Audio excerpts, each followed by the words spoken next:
बहुत सारे traders trading सीखने के लिए सारी पॉसिबल चीज़ें करते हैं, पर इस बीच उन्हें ट्रेडिंग रूल्स और प्रिंसिपल्स के नाम पर बहुत सारे ट्रेडिंग मंत्र मिलते हैं। इस वीडियो में हम समझेंगे उन ट्रेडिंग मिथ्स को जिनका सिर्फ एक काम है, ट्रेडर्स को कंफ्यूज करना और इन द एंड उनका बहुत ज़्यादा नुकसान करवाना। देखो, करना सिर्फ ये है, आप जो भी ट्रेडिंग स्ट्रेटेजी फॉलो करते हो उसको एज इट इज़ फॉलो करना है। बस लूजिंग ट्रेड में से जल्दी एग्जिट लो और जो ट्रेड्स प्रॉफिटेबल चल रहे हैं उन्हें और लंबे समय तक होल्ड करो। फिर देखो कैसे दिन के आप 10,000 रुपये कमाते हो, आपकी प्रॉफिटेबिलिटी सिग्निफिकेंटली बढ़ जाएगी। ये cut your losses short and let your profit run, ये प्रिंसिपल हर जगह सुनने को मिलता है। सबसे यूजलेस प्रिंसिपल है ये। क्यों? क्योंकि रियल लाइफ इतनी सिंपल नहीं होती, ना ही रियल ट्रेडिंग, कि बस लूजिंग पोजीशन में से जल्दी एग्जिट ले लिया और प्रॉफिटेबल पोजीशन को मस्त होल्ड कर रहे हैं। ऐसा कभी नहीं होता है। ट्रेड्स का क्या है, एंट्री लेते ही ये तो अपने अगेंस्ट चले जाते हैं। कितनी बार ये होता है, चाहे फिर हम कोई सी भी स्ट्रेटेजी फॉलो कर रहे हो।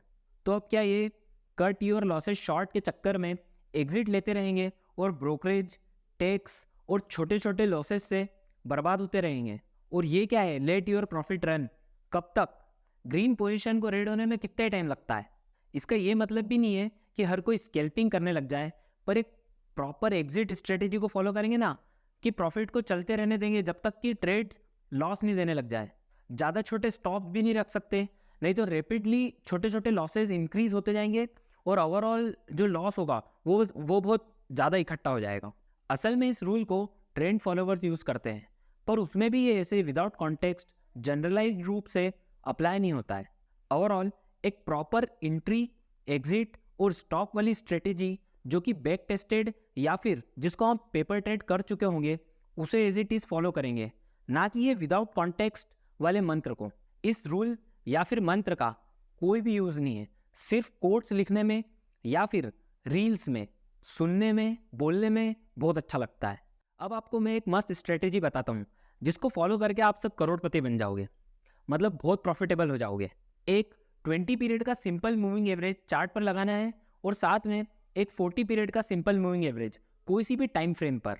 और जब जब 20 पीरियड का मूविंग एवरेज 40 पीरियड के मूविंग एवरेज की लाइन को क्रॉस करे, उस डायरेक्शन में ट्रेड एंट्री लेना है।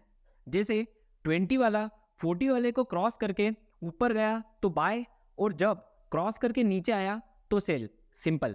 अब आपका बर्बाद होना तय हो गया है।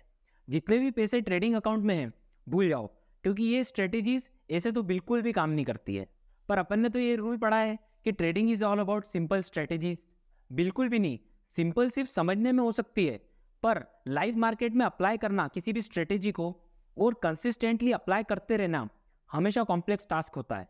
जैसे वॉलेटाइल मार्केट में स्टॉप लॉस को प्लेस करना बहुत टफ काम है। बहुत सारे कैलकुलेशन करना पड़ते हैं स्टॉप लॉस को प्लेस करने से पहले, नहीं तो ऐसा नहीं हो कि एक बड़ा फ्लक्चुएशन और अपन ट्रेड से बाहर। जैसे इसके लिए बहुत सारे प्रोफेशनल ट्रेडर्स ATR इंडिकेटर का भी यूज़ करते हैं।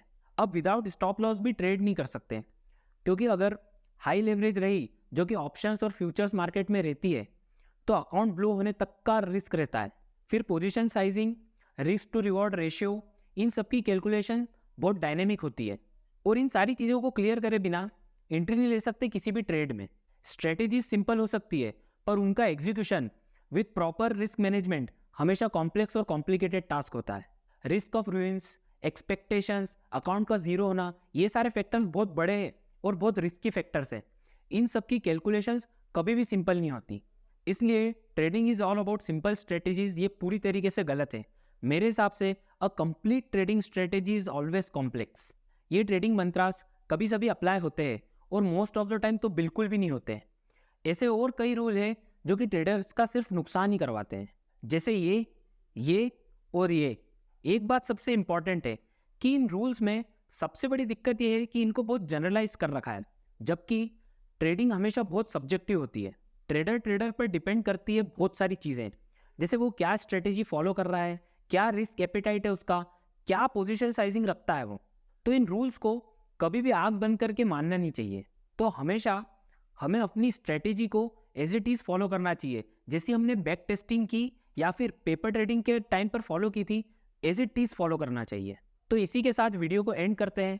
अगर आपको वीडियो अच्छा लगा हो तो ऐसे ही और वीडियोस के लिए चैनल को सब्सक्राइब करिए। मिलते हैं नेक्स्ट टाइम।